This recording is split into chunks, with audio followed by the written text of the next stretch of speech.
Okay. So we're live, y'all. And we have a little delay, so let me go ahead and get things started.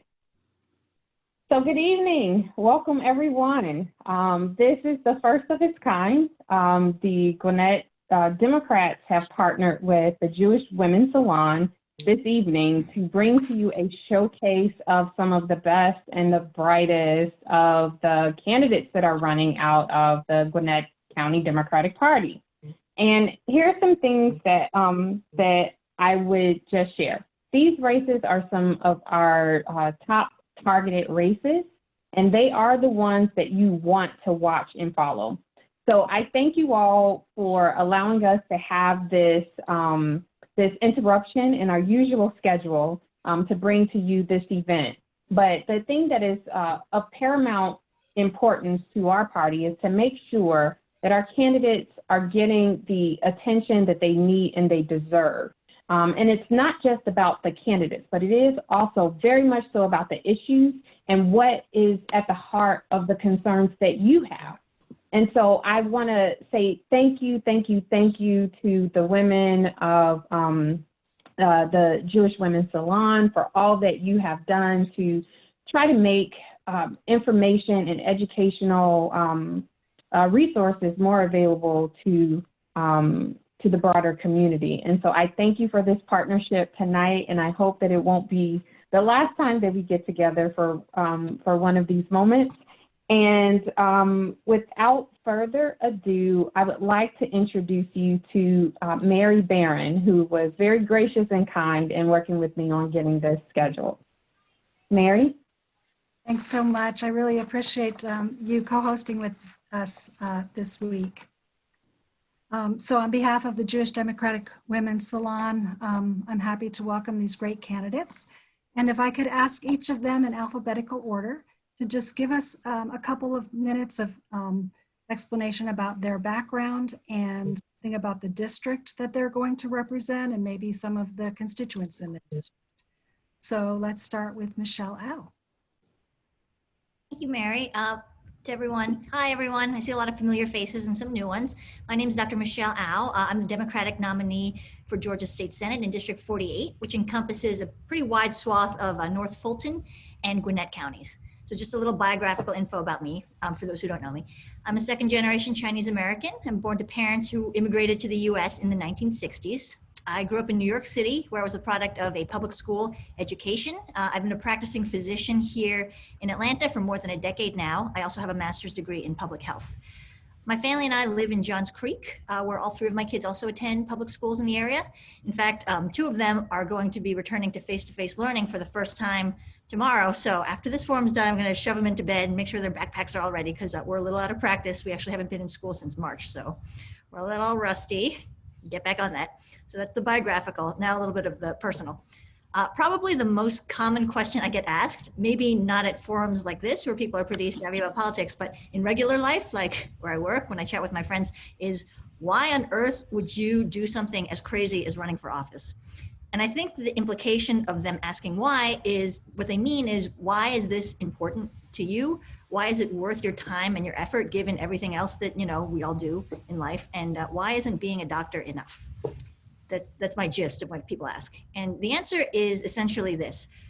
Pretty early on in people's medical careers, and I'm saying like early, like in medical school, I felt this, you come to realize that by the time your patients get to you, if they can even get to you at all at the hospital, it's really too late to treat a lot of the problems that made them sick in the first place.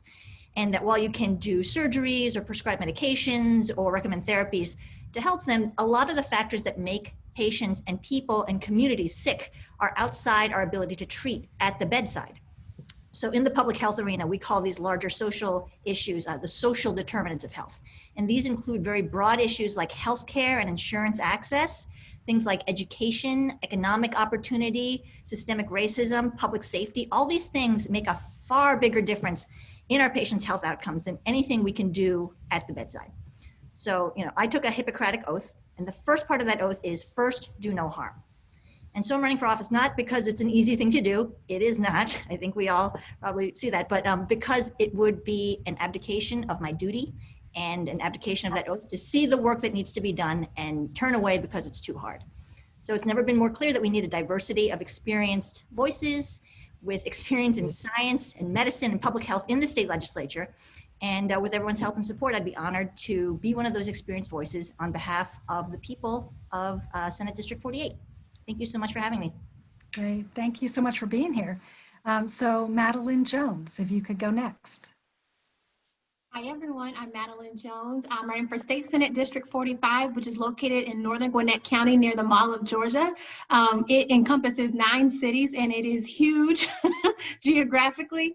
Our district is very diverse, and our district is, it's been held by the Republican Party for over 30 years. And so we are very excited about the opportunity to possibly flip this seat and bring some more blue to this area. I'm originally from New Orleans, Louisiana, and I moved to Georgia my freshman year of high school. I have enjoyed being here. I moved away for a little while, and I'm just coming back within the last few years. I'm a wife and a mom of 2 boys.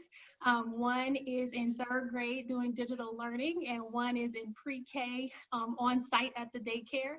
And that has been an interesting experience and adventure for the last few weeks.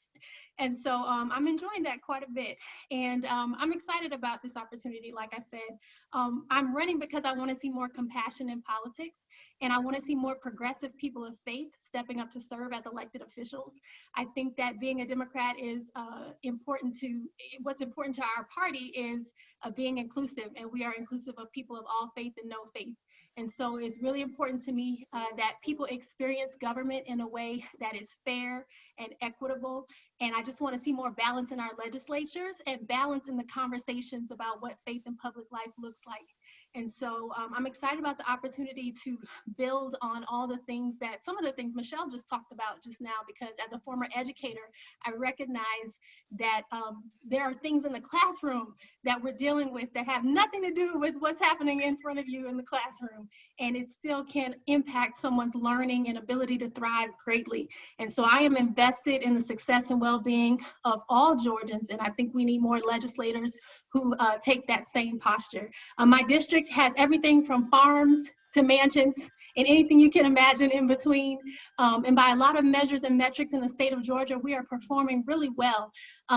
But what's important to me, like I said, is not that our whoever is elected is serving just the people that have voted for them, but that the people in our legislature are making policies that are beneficial to every Georgian in the state, because we have responsibility for the whole state budget and for all the state laws. And so, like I said, I'm excited to be here, and thank you so much. Looking forward to the conversation. Great, thanks. How about Nikki Merritt, if you could go next?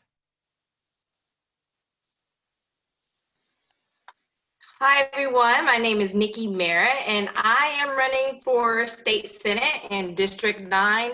District 9 is on the east side of Gwinnett County. It covers 5 cities. It has been Republican held for probably since Reconstruction or longer, always. So it is the hot flippable seat. There's 2, and mine is one of them, to flip this election cycle. So I'm really excited to be running. I can't wait to flip this seat and represent Georgians in a new way. But a little bit about me: I am a Georgia native. I studied at the University of Georgia, longtime Gwinnett resident. I'm a working class mom. I was in service in telecommunications for 23 years. I was in my union for 23 years. And I started this whole journey, just running for office, registering people to vote. And what I was hearing as I was out there talking to folks is they felt really unheard, and especially in communities of color, and like they weren't being represented. And when I looked at who was representing them, I realized they probably weren't. And they were feeling a little bit like they were being ignored. So I am running to make sure that families like mine have a voice in government. I want to ensure we have policies that reflect our diverse communities and protects our vulnerable. And I am, someone that is relatable to my community. We have shared experience. My kids, I'm a working mom from 9 to 5. I know what that's like. My kids go to public school here, of course. And I do feel like we need more of those voices down at the Georgia Capitol who can just speak for regular families like mine. And my purpose is to serve the needs of working families. Prioritizing families is the backbone of my campaign, and we now need candidates that can lead with empathy and that are relatable and that are understanding. So my district is it's made up of a little bit of everyone. Again, we are trending more diverse and Democratic, yay. And I have a large population of elderly. So my over 65s, we have working families, we have kind of the new blue collar workers here, we have educated. So we are just a culmination of all types of folks here. And now is the time that they have a representative that can speak for all of these different individuals. So that's a little bit about me. And yeah, I'm happy to be here and happy we have this platform to speak. And I'm looking forward to the conversation tonight. Great, thank you so much. Rebecca? Hi, my name is obviously Rebecca, given the giant sign behind me. I am actually a mom of 4 small kids. At least one more will be in here in the next hour. And I am also a veterinarian and a PhD epidemiologist by trade. I strangely didn't realize how useful my PhD would be when running for office. When I started this campaign, COVID had not hit. About in January, I started seeing the signs that COVID was going to be worldwide. My PhD is actually in transmission dynamics of infectious disease. So in 100 years, it has not been useful to bring the skill set to a state house. And right now it's something that we so desperately need in our state house. I initially started running because I have been in Georgia for 7 years, and we actually moved here because when I was pregnant with my first child at 21 weeks and 6 days, we got a diagnosis that he would be born with a birth defect. My husband is foreign, and at that point, the ACA was just coming online. We weren't sure if all the protections were going to hold.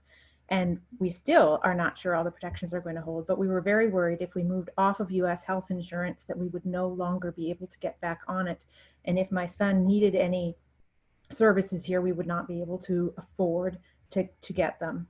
So we made the decision to live in the US. We moved down to Georgia, and my son was born. He had his first surgery. He has a cleft. He's doing fine. But when we went to his 6-month appointment, they informed us that he'd been dropped from my healthcare plan. I was at that point a 1099 employee working for a government research institution. And it turned out I couldn't prove that my husband had income because it was foreign. So I couldn't prove that we were above the threshold for us to be both eligible to be on this ACA plan together. So for me, my journey to run for office was really inspired by the fact that the 2 things that I have really experienced are things that happen to Georgians every day. Every family that has to make a choice about whether or not to have a child should be making that choice without government interference. Every family should have health care. They shouldn't have to worry about where it comes from. They shouldn't have to worry about whether it is possible to pay for it without going bankrupt. These are things that I think at the state level, we have the ability to address. And for me, it's really important that our district, which is actually the top targeted seat in the state to flip, as you can see by the plethora of television commercials that are actually coming at me these days, but that we should be able to vote in this seat to make sure that people have health care, that we are protecting education funding, that we are working to make sure that transit happens in this area in a way that's actually benefiting this area, and to make sure that the votes from this area are protecting things like our ability to use women's health care in the way that is most beneficial for our own families. My district itself, we are southern Gwinnett County, Snellville, and the surrounding areas, a little bit of the local municipalities here. We had a great opportunity because we started canvassing really early to get out and talk to people here. And certainly healthcare was one of the top priorities here. And as you talk to people now, it's all, how are we dealing with COVID with respect to healthcare, with respect to education, with respect to both students and our educators, and with respect to making sure that we are bringing this economy back in a way that is not just helping those who already have resources, but making sure that it is as equitable as we can make it so that everyone has an opportunity to succeed. So I am really delighted to have the opportunity to speak to you guys today. I I do actually have one of my children old enough to be school age, but it turns out it is impossible to work full-time, school a kindergartner, and actually get things done. So we did start out with a child doing digital learning this year, and we ended up having to switch him to homeschool in order for us to be able to both work. So we've really had the experience of COVID has dramatically changed our family's plans for the year, just like it has dramatically changed plans for all the rest of our region. And I think we really need legislators who understand the impact of this and what it's going to really take to rebuild, especially when we're talking about childcare and early education here in Georgia. Right. So since we're going to go in reverse alphabetical order, I'm going to go back to you, Rebecca, and let you expand a little bit more on what you were just talking about coronavirus. Mhm. Obviously, your background as a scientist and your expertise in infectious disease make you especially well equipped to deal with the coronavirus pandemic. So how can we make our coronavirus response in Georgia more data-driven and less partisan than it has been? Do you have any thoughts on how we have been dealing with the crisis here in Georgia and about how we can use data more than be so political about it? Yes, I think that's a great way to phrase what's going on, is that we really need to be leading with data. And I think one of my children is leaning on my doorbell. But we are not only are we not accessing the data that's available to us here, we are then failing at science communication. I think one of the biggest challenges we've seen in using data is actually having our leadership come out with policies that reflect the information they've been given. Not, you could wear a mask if you wanted to, but data says wear a mask, everyone should wear a mask. And I think really we've been having a problem with transparency as well. So if you look at the I follow the Department of Health website quite a lot, and it took a long time to start getting information coming out rapidly. It took a long time to understand what was happening in our schools. I think we really need to be thinking about building guidelines that can apply in different areas for control. So when we look at, for instance, school opening and school closing plans, they're vastly different from location to location. Not all of them based necessarily on criteria that we can observe. So if you look at the Fulton County plan, you can look at community spread data and understand what's going to happen in those schools. If you look at Gwinnett, you don't see the same level of transparency. We are going to be facing another really large challenge, both in interpreting how to use scientific data and also in scientific data translation this spring or this summer, because when the vaccine comes here, how we are distributing it is going to depend tremendously on the characteristics of that vaccine. So if that vaccine works to stop transmission, our goal will be to give it to the folks who are most likely to transmit. If that vaccine works by stopping symptoms and stopping negative outcomes, so it stops people from dying, but they still get infected, then we would want to target people who are most susceptible to getting severe symptoms. So the way we approach the vaccine getting distributed to our community is going to depend a lot on the science behind the development. And I think science communication at the state level has to be really consistent and has to be really accurate. And we have to make sure we're using the expertise that's here. We have Emory University, we have Georgia State, we have Georgia Tech, we have CDC, we have a wealth of scientific knowledge here. If we think more strategically about how to use that wealth of knowledge, understand that there will be diversity of opinions, but that those with specific skill sets are going to be able to come to agreement and allow policies to be led by science, we can then come up with policies that we can transmit more accurately to people and implement more accurately at a state level. So it's my hope that this is what we see in the spring. I think it depends a lot on the balance of the legislature and the willingness of the governor to let science lead. Yeah, that's all of our hopes for the future. If I could now go to Nikki Merritt. Nikki, Georgia, unfortunately, has been in the news a lot the last couple of years with respect to our voting issues and voter suppression. What ideas do you have about protecting our right to vote in Georgia and how to improve our voting process here?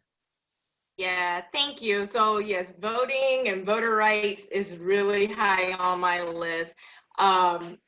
there's a lot of changes that can be made to strengthen our voter protection, and I want to be leading that charge down at the legislation. And I come from a family that was disenfranchised from voting, so it is very personal to me. Voting right was not even assured for they were week 13. We saw disgraceful voting failures here in Gwinnett County.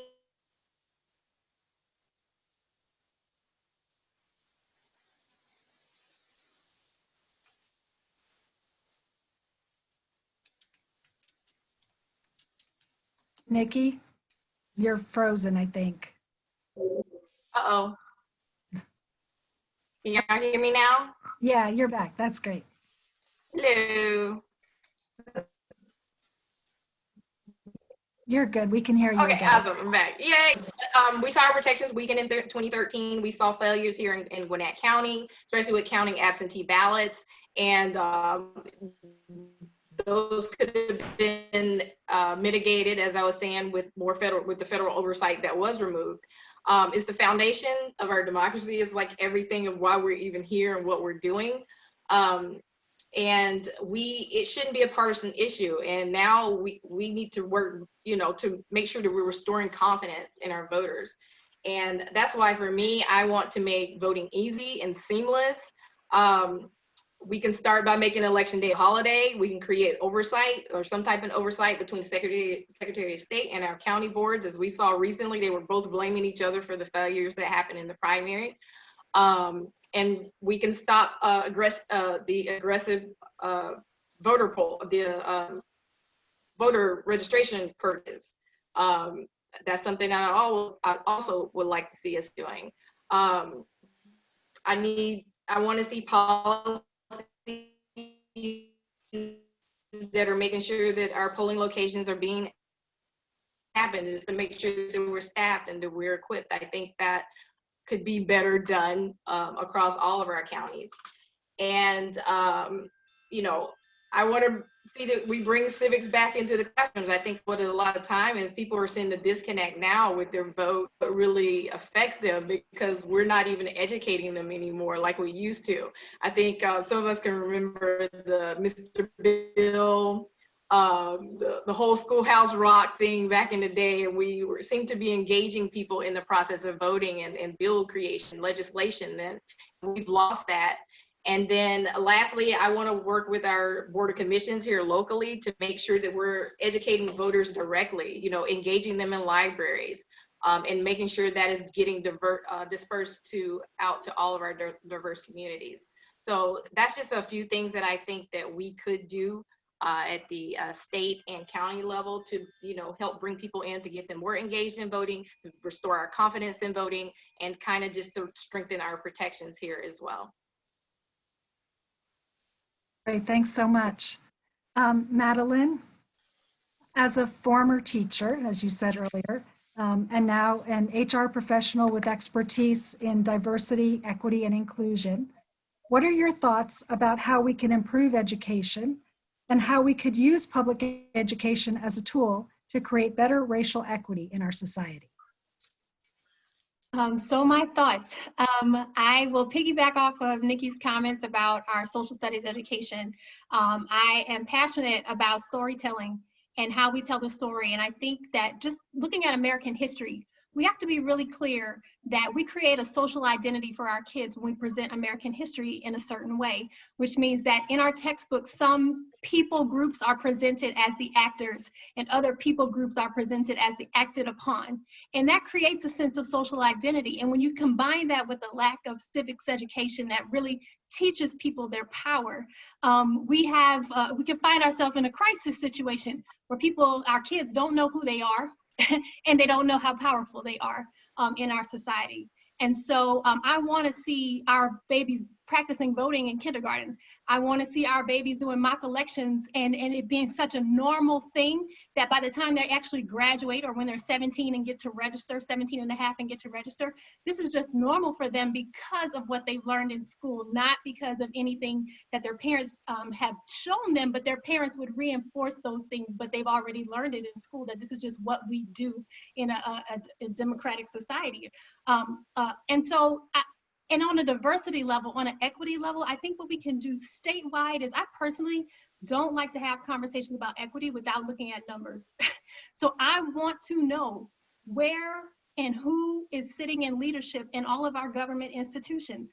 We may not be able to mandate it on private institutions, but I want to know, like, what does our leadership look like on the state level for all of our government agencies? What is the women, the breakdown of women? What is the breakdown by age? What is the breakdown by race in all these different leadership levels? Because I think when you're addressing equity, and not necessarily just diversity or inclusion, but equity, actually trying to figure out how we can account for the past and make strides towards the future, you have to start with real numbers. And so that's what I want to see. I think that's would be something very simple to produce. There may not be, it may not make anybody happy to produce it, but I think it'd be something that's very easy to produce because our companies and our government already asked for the EEOC data. And so the data is there, but it's not necessarily public in a way that everyone can access it. So I think, those are two small things. I mean, the curriculum piece is huge. I would want to work with educators and with the, superintendents to try to get this curriculum to be more robust in social studies, because we put a lot of investments in science, technology, and in math. However, at the end of the day, if people don't know their basic role in a democratic government, which is to participate and vote, then I think that's a problem. And then lastly, I would just say, like I said, with the data, the HR data, I think that's something very easy to produce. I just think we need to make it really available and public so that we can know where the gaps are, so we can recruit for underrepresented areas and really put some investment in leadership. Great, sounds like your expertise will be very useful. Dr. Au, as an anesthesiologist, you are familiar with our healthcare system. We've seen, for example, in areas of maternal mortality and the way the coronavirus has disproportionately affected communities of color, that there are significant racial inequalities in our healthcare system. What are some of the ways that we can address the systemic inequities in our healthcare system? Thank you, Mary. That's a great question. So I think the first thing that I want to note before we dive into this is that racial healthcare disparities is a huge topic. And there are people in medicine and in public health who have devoted their entire lives to studying this issue. So I'm just going to try to do it some justice, but just in a minute or two. The main takeaway when we look at racial disparities in healthcare is that these are excess deaths that are largely preventable, okay? So that's the first most important thing, is we can save lives by addressing this issue. And there's two ways that we can mitigate harm, and these boil down to, essentially, not to get too abstract, to internal and external awareness of the problem, okay? So external awareness, what I mean by that is that we as a medical community need to be more aware of the risk factors that our communities face. Now, you had mentioned maternal mortality, so let's take that as a specific instance that we're going to discuss. We need to be, for instance, in this, for this diagnosis, we need to be externally aware that Black women in particular in the United States of America tend to be at a higher risk of health complications while pregnant. And these include risks of gestational diabetes, gestational hypertension, preeclampsia, preterm labor, all these types of things, to name just a few. We also need to be externally aware that the social factors leading to these differential outcomes are not the fault of the patient, right? And this is something we see sometimes, that we blame the patients, and that's not fair, because it's damaging to blame patients for unhealthy choices or lifestyle when it's, in fact, the fact that systemic racism and centuries of unequal treatment don't allow equal access to, for example, healthy diet, occupational standards, or housing options, okay? We also need to be externally aware that there is a long history of a fraught relationship between the medical community itself and certain at-risk communities, particularly in the South, where there's a specter of long-held, unethical medical experimentation and research on Black communities. For example, look at Tuskegee, look at the work of Dr. Sims and OBGYN. All these things are prominent in people's minds, and it leads to distrust in the medical community. Patients understandably don't always trust us, and this affects the quality of the care that we are able to deliver to them. Okay, so this is something we need to keep in mind when we're looking at inequities. We also need to be internally aware, meaning internally aware of our own failings, that there remains a culture of systemic bias within the medical community itself. And even without knowing it, and despite best intentions, the care that we're able to deliver to patients of color do not meet the bar of what we deliver to our white patients. And that's just a fact that's been borne out in research. Just to give one example, there was a study about pain scores reported by Black women in medical settings. And these pain scores were systemically undertreated when compared to comparable pain scores in white women patients. And this is maybe because of damaging stereotypes about how different ethnic groups experience and communicate pain, just like based on no science, but these are just like these baked in biases that we internalize. So these are all pernicious habits and assumptions that are learned and taught and carried on well before we even enter clinical practice. And these really need to be addressed early on in the educational process when we train practitioners in medical training, if not even before that, earlier than that, in college, in elementary school. These are the types of things we need to address right from the beginning.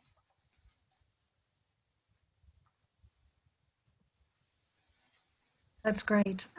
So I'm loving hearing about all of your different perspectives on things. You all have such great backgrounds and expertise, and it's really refreshing that you have such different areas of expertise. So I'm going to ask a general question to you all. We are working tirelessly to flip the Georgia legislature blue. If we are successful in doing that, can you share a few examples of the first things that you would want to achieve when you get into office? You all just want to like raise your hands if you have an answer, or shall I call on you? Okay, how about Michelle can go first? We'll do the frontwards, backwards, down the line. One thing that I'm really focused on, if we all get elected, that we'd have a little more momentum behind this, is to really start to push for full expansion of Medicaid under the Affordable Care Act. And now the reason that I bring this up as is really even a bipartisan issue is that I feel that when we talk about Medicaid as associated with the ACA, this tends to trigger a little bit of a knee-jerk response because everything triggers a knee-jerk partisan response these days. But it's better to talk about this in a sort of a fiscal way because it makes it easier for people to understand the benefit of expanding Medicaid. So this is a way that we can talk, hopefully, to Republican colleagues and make them see the logic of what we would be trying to do in expanding Medicaid and improve the healthcare outcomes in our state, which are not doing that great these days.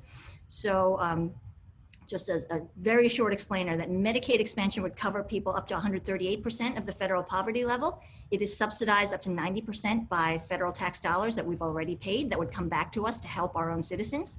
Expanding Medicaid is a good solution to a very complex and expensive problem. It would allow us to cut spending in other parts of our Medicaid program that are more expensive. It would allow us to cut spending, these are all things that Republicans like, right? Cut spending outside of Medicaid, particularly on programs that provide health services to low-income people. And third, expansion would enable us to increase state revenue. So these address a lot of the problems that are baked in to our society now and are particularly pernicious in this time of COVID, where we do have decreased revenues, high number of uninsured patients, high healthcare needs, and this would be a great solution I think everyone could get on board with. Does somebody want to raise their hand, or should I call on Rebecca? Yes, and Katla here. She decided to join me. So I would definitely second Medicaid expansion for all the reasons that Michelle said. I think it's really an essential first step if we have the power to do so. You need to be quiet. Another thing I think I would like to see us do immediately is have a discussion about uniformity of standards to make sure that people are protected from COVID. So this will still be happening in January when we come into session. At that point, we are actually going almost immediately, we start discussing changes to the budget, right? This budget that was passed for this year will have revisions based on state income. Depending upon where that budget is, they will either be asking us to cut or letting us know that there is more money available to be spent.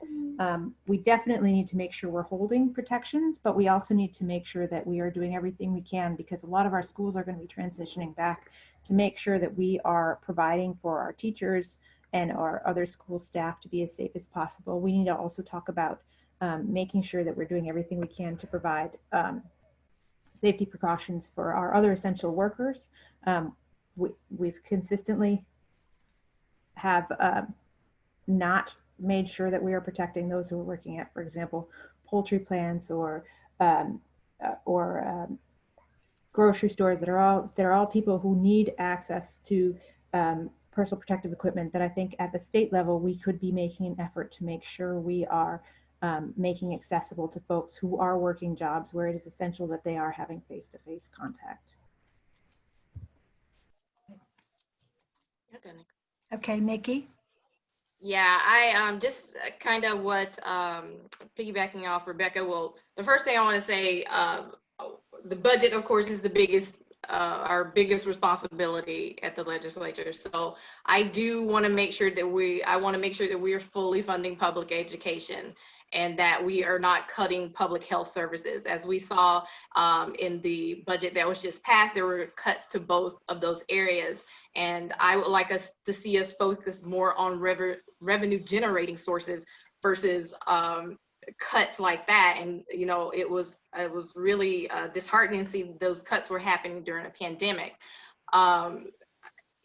You know, I don't know what strategy, you know, the Republicans are working on, but I want to see us focus on the welfare of people. Our priority, I think, going into 2021 will be how do we come out of COVID and what are we going to do, not only to make sure the health of every Georgian is protected, but in reducing our spread. Again, we want to make sure our frontline workers are being supported.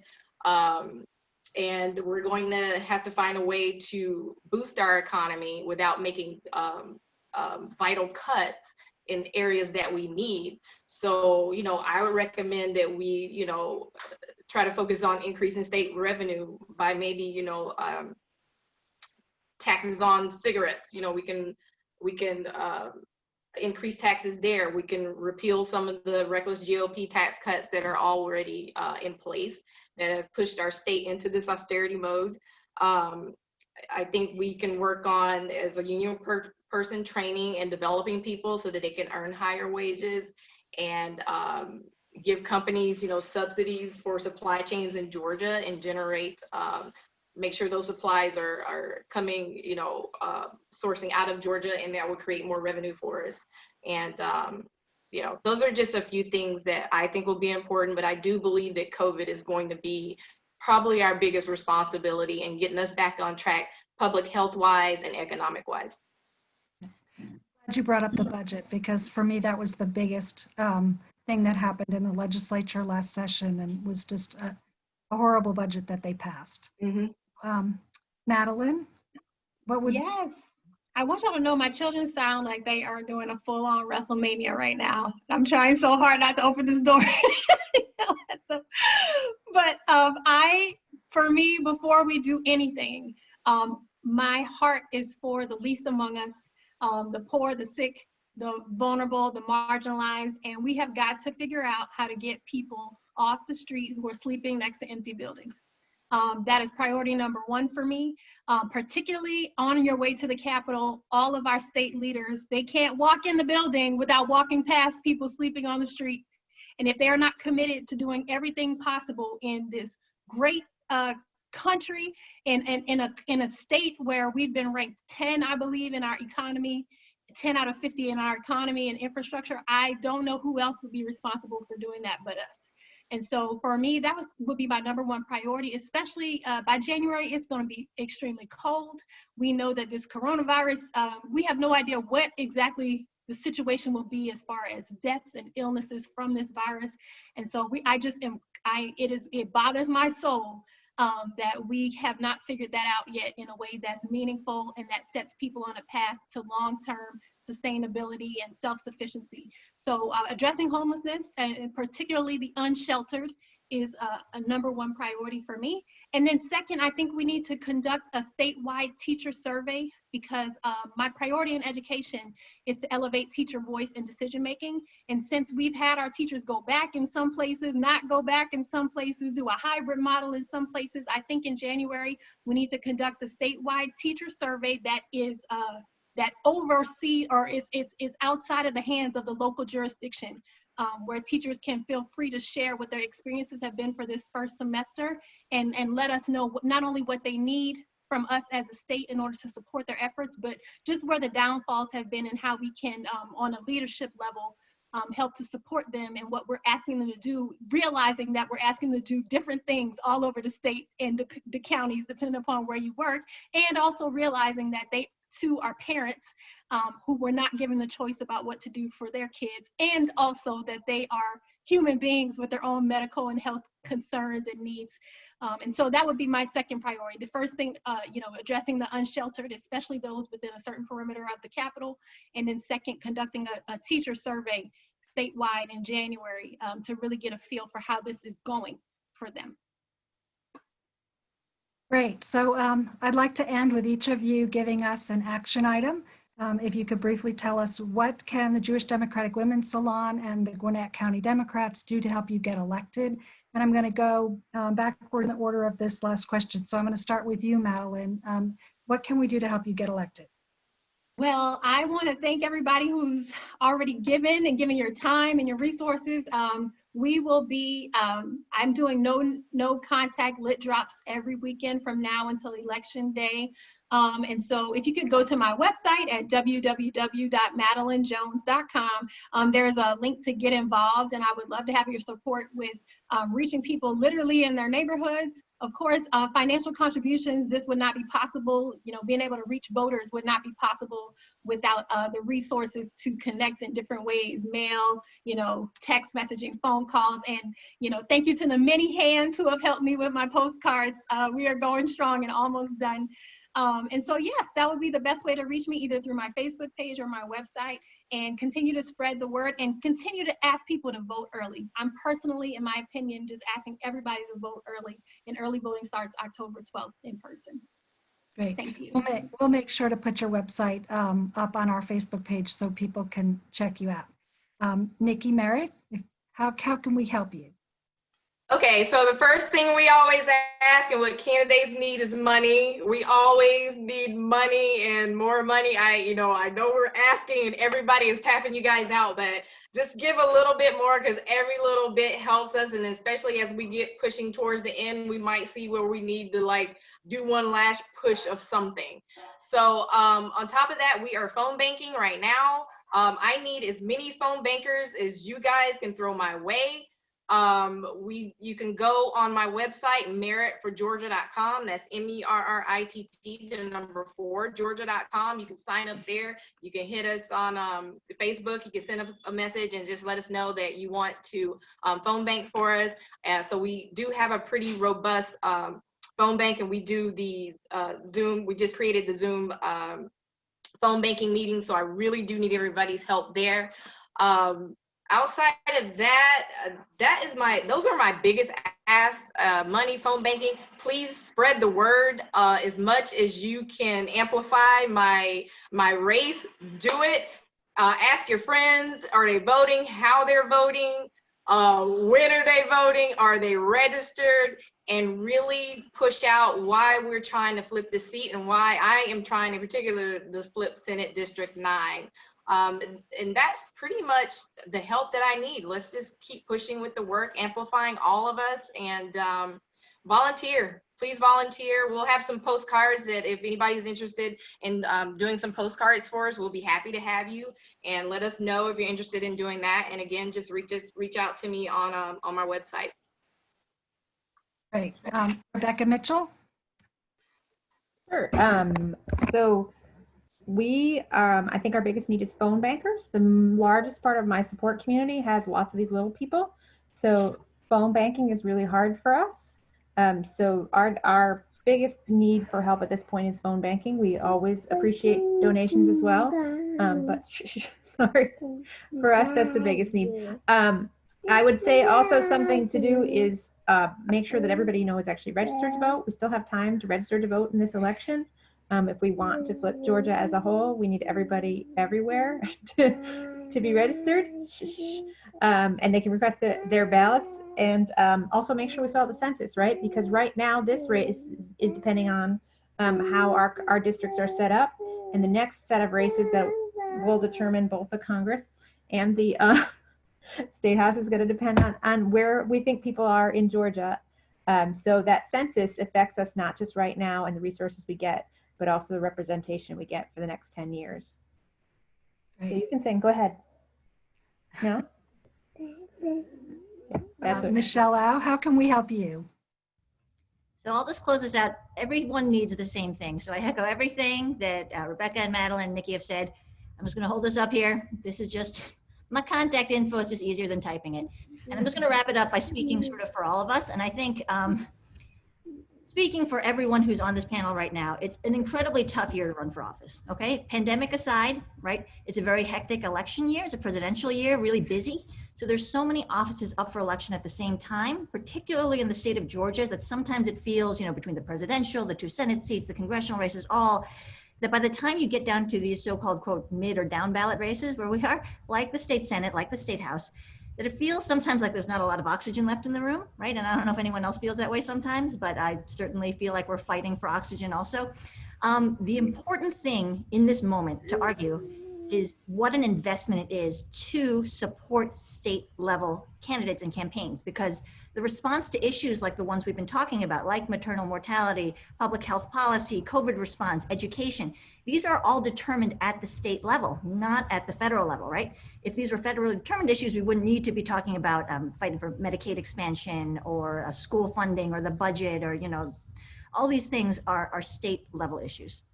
So I really appreciate everyone who's here, who is attending to this level of race. Thank you for hosting this event and allowing us all to reach more people. And I'll just say one more thing about my race in specific is my seat just flipped blue in 2018. So it's a freshly flipped blue seat in some very soft ground still. So we really need to just keep all this work and the ideas that we've been talking about for this past hour so it can translate into policy and translate into the change that we want to see. Thank you so much, everyone. And it was nice seeing everyone again in these little rectangles. Nice seeing you too. So on behalf of the Jewish Democratic Women's Salon, I want to thank the Gwinnett County Democrats for agreeing to co-host this with us tonight. And I want to thank all of our candidates for taking the time to be with us. We're really excited for the change that you all are going to bring to Gwinnett County and to our state legislature. So we've been doing this series for the last few weeks, and tonight's event is the first time that we've had a panel entirely made up of women, so that's pretty exciting.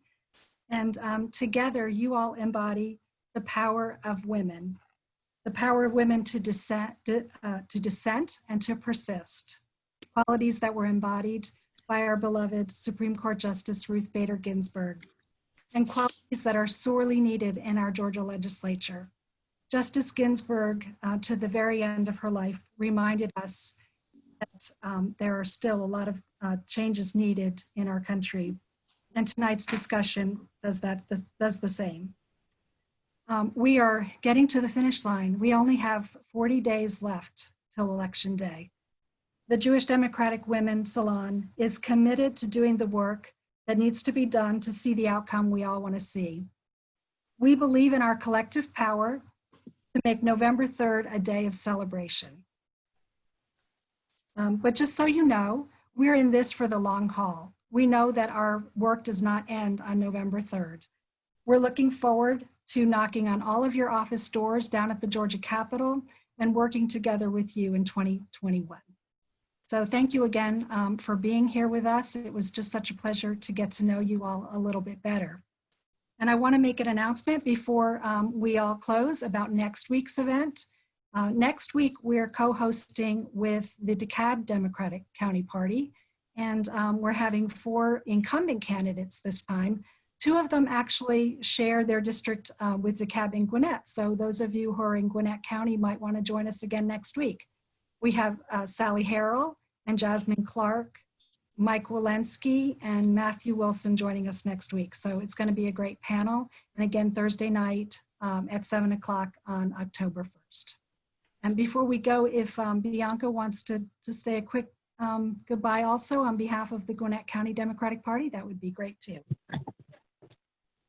Thank you, Mary. Thank you, Valerie. Thank all of you for everything that you're doing. I just want to say that, for those of you who are checking in and wondering what happened to our business meeting, we will be back on October 1st in the evening at 7:30 p.m. to pick up with our regular business meeting, and we have a lot on the agenda.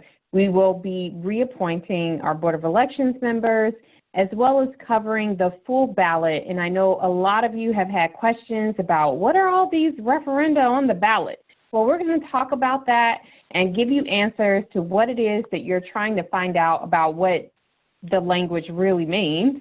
And we will also be reiterating our request for you to sign up to be a poll worker. So if you're watching this on the Gwinnett Democrats page, I will drop the link in the comment section. Currently, Gwinnett is registering at about 54% staff for Election Day. That's a problem because low numbers of poll workers or ill-trained poll workers means that we're going to have lines or problems at the ballot box on Election Day. So we're asking all of you to sign up with us, and we'll make sure that you get through the process. And thank you for your time and attention this evening, and we will see you next time. Thank you, Mary. And thank you all for watching. Thanks, Mary. Thanks for being with us. Good night. Bye. Everyone.